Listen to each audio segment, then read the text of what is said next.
Idea की बात करते हो, मेरे मौला 1400 साल पहले, अब वो तो मुसलमानों की कम ज़रफ़ी थी कि उन्होंने देखा नहीं, और जिन्होंने देखा उन्होंने तरक्की पा ली। ये जितने भी आप कॉन्सेप्ट देख रहे हैं ना, ये सारे मेरे मौला के दिए हुए हैं। हाय हाय, कैसे सुन रहे हैं आप? खुदा की कसम, मैं तो आपको वो दे रहा हूँ जो उमूमन आप दूसरे जाकिर से नहीं सुनेंगे। सो ये हो गया आइडिया का कॉन्सेप्ट कि दुनिया में आप, मैंने बता दिया आपके मौला आइडिया में भी सबसे ऊपर है। दूसरा नंबर पे कौन है? मैन ऑफ इवेंट, कि जिसकी ज़िंदगी के कुछ औराक हैं, मतलब वो आइडिया तो नहीं दिया उसने दुनिया को, लेकिन अपनी ज़िंदगी में कुछ ऐसा कर गया कि वो बता सकता है कि हाँ मैंने किया। अच्छा, जो तीसरे नंबर वाले लोग हैं ना, अच्छा तीसरे नंबर के होते ही डेंजरस हैं क्या?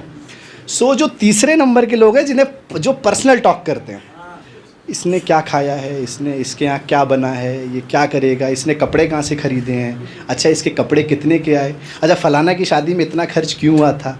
सो ये थर्ड कैटेगरी के लोग हैं। जब भी बात करेंगे किसी तीसरे की करेंगे, और ऐसा नहीं है हमारे यहाँ है, हैदराबाद की प्रॉब्लम ही पूरे इंडिया की प्रॉब्लम है। अच्छा, दूसरे के यहाँ प्रॉब्लम है, हमारे यहाँ सॉल्यूशन है, क्योंकि हमारे यहाँ मिंबर है और फर्श अज़ा है। हाँ, एकदम क्लियर बात पड़ी। अच्छा, होता भी यही है कि पहला आदमी दूसरे को चाय पिलाता है कि तीसरे की बात हो सके, और कभी कभी तो ऐसा होता है कि चाय ख़त्म बात ख़त्म, अब चाय आएगी तो बात शुरू होगी। अच्छा, दूसरा पहले की चाय पीता भी इसलिए कि तीसरे की बात सुन सके। भैया ऐसा अगर हैदराबाद में ना होता हो तो मुझे बता दीजिएगा, भैया हर जगह होता है। सो दूसरे क्या प्रॉब्लम है, क्योंकि दूसरों के पास अली अलैहिस्सलाम नहीं है, जिनके पास है वो कीमत समझे। आपके मौला फरमाते हैं जो इधर की बात उधर करता है वो उस मक्खी जैसा है जो पूरा जिस्म छोड़ के ज़ख्म पे जाके बैठ जाती है। खुदा की कसम, है ना। देखिए मेरे मौला क्या फरमाता है, मक्खी की भी सिफत होती है। मक्खी को आप एक जार में बंद कर दीजिए और लड्डू रख दीजिए, वो बैठेगी नहीं, उस पर उड़ती रहेगी।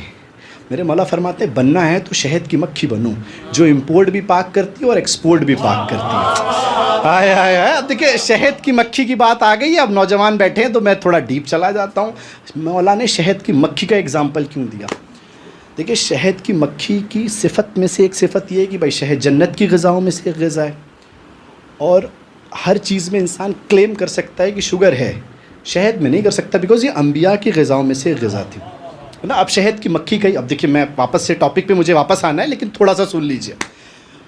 शहद की मक्खी का ही क्यों मेरे मौला ने कहा कि बनना है तो शहद की मक्खी बनो? आपको पता है शहद की मक्खी किसी पौधे से जब उसका अर्क लेती है तो जब अब छत्ते तक जाती है ना, तो उसके दिमाग में एहसास रहता है कहीं मेरे पाँव हवा से कसीफ ना हो गए हों। हवा हमारे यहाँ मुताहरात में है, नजासात में नहीं है। लेकिन शहद की मक्खी किससे बच रही है? हवा से। हवा खुद नजासत को दूर करती है, लेकिन शहद की मक्खी किससे बच रही है? हवा से। अब अगर वो जब छत्ते तक पहुंची अर्क लेके पौधे का कि उससे शहद बनाएंगे, तो फिर क्या करती है कि जब उससे जहन में आ गया, अब साइंस की बात आ गई। थोड़ा नौजवानों आपके लिए, अगर कोई यहाँ डॉक्टर बैठा हो तो मेरी बात की तायीद करेगा कि मजलिस किस स्टैंडर्ड पे जा चुकी है, और मुझे भी पता नहीं था, मुझे पढ़ना कुछ और था, अब नौजवानों को देखा तो मैंने मौजू बदल दिया। अब अगर कोई डॉक्टर बैठा हो तो मेरी बात की तायीद करेगा कि मैं किस सेंसिटिव लेवल पर उनको ले जा रहा हूँ। अब शहद की मक्खी करती क्या है? शहद की मक्खी वापस जाती है अपने छत्ते से, और जाने के बाद वो वाइट लिप्टस पे जाती है। अच्छा, वहाँ पे उस पौधे पे क्यों जाती है? उस पौधे पे इसलिए जाती है क्योंकि इसमें एंटीबायोटिक होता है।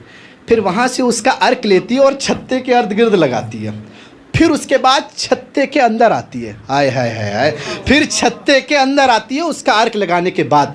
अच्छा, शहद क्यों मुहतरम है? क्योंकि जन्नत की ग़िज़ाओं में से एक ग़िज़ा है।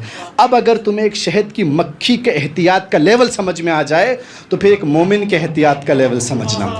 हाय हाय हाय हाय। और मोमिन के एहतियात का लेवल समझ में आ जाए तो एक मौलाना के एहतियात का लेवल समझना, और जब मौलाना के एहतियात का लेवल समझ में आ जाए ना, फिर उसके बाद अबूज़र के एहतियात का लेवल समझना, फिर कम्बर के एहतियात का लेवल समझना, और फिर जब इनके एहतियात के लेवल को क्रॉस कर लो, जब आपका जहन एकदम आमादा हो जाए, फिर मेरे मौला के एहतियात का लेवल समझना। मौला ने अपनी पूरी ज़िंदगी जौ की रोटी नमक, जौ की रोटी नमक, जौ की रोटी नमक, जौ की रोटी नमक।